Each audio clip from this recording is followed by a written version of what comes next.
السلام عليكم ورحمة الله وبركاته. ازيكم يا حبايبي، عاملين ايه؟ يا رب تكونوا بخير. ان شاء الله دي قناتي يوميات ليلى بنت الريف. ان شاء الله كل جديد في الريف هصوره لكم. ان شاء الله هعيشكم كل حاجة جديدة في الريف، وهعيشكم ايام زمان ان شاء الله مع اختي وصديقتي وحبيبتي شيماء. باذن الله هنكون مع بعض، وعايزاكم بقى كل اللي عند شيماء يجي عندي باذن الله. فرحوني كده بالاشتراكات والتعليقات الحلوة. ازيكم يا اغلى واحسن ناس في الدنيا، عاملين ايه؟ يا رب دايما كده تكونوا في هنا وفي خير وفي سعاده. يوميات ليلى بنت الريف مش اسم وبس، مش اسم وبس، يعني فلاحه بنت فلاح، دي حقيقه. كلنا طبعا فلاحين، بس هي يعني بنتكلم من الغيط، من الزرع، من الخضره، بنقدم لكم كل ما هو قديم. دي حقيقه، مش جايين نتصنع ولا الكلام ده كله. مش هقول لكم ليلى هتقدم حاجه وانا هقدم حاجه، لا.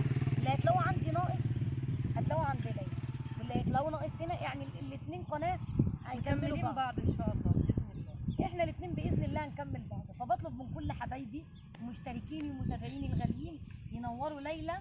هسيب لكم اللينك مثبت في اول تعليق، وكمان هتلاقوه في صندوق الوصف.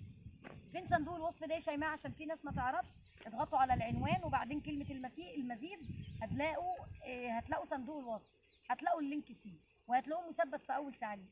كلكم تدخلوا تقولوا لها الف مبروك يا ليلى على القناه، وشجعوها بكلامكم الحلو عشان هي تستاهل، عشان هي محترمه وجميله وطيبه وخلوقه. وان شاء الله الكانون اهو احنا اللي عاملينه، ان شاء الله هتتفرجوا واحنا بنبنيه من الاول خالص. ايه يا لولا بتعملي ايه؟ بصي بقى الكانون من اوله اهو.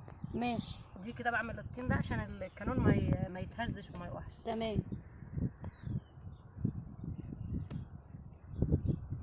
بس هو مش هيبقى مظبوط قوي، لان انا يعني الطوب ده مش عادي. احنا لامين الطوب يا جماعه. يعني احنا لامين طوب كده، احنا بننقذ ما يمكن انقاذه، فاستحملونا بقى. يعني مش هيبقى مظبوط قوي.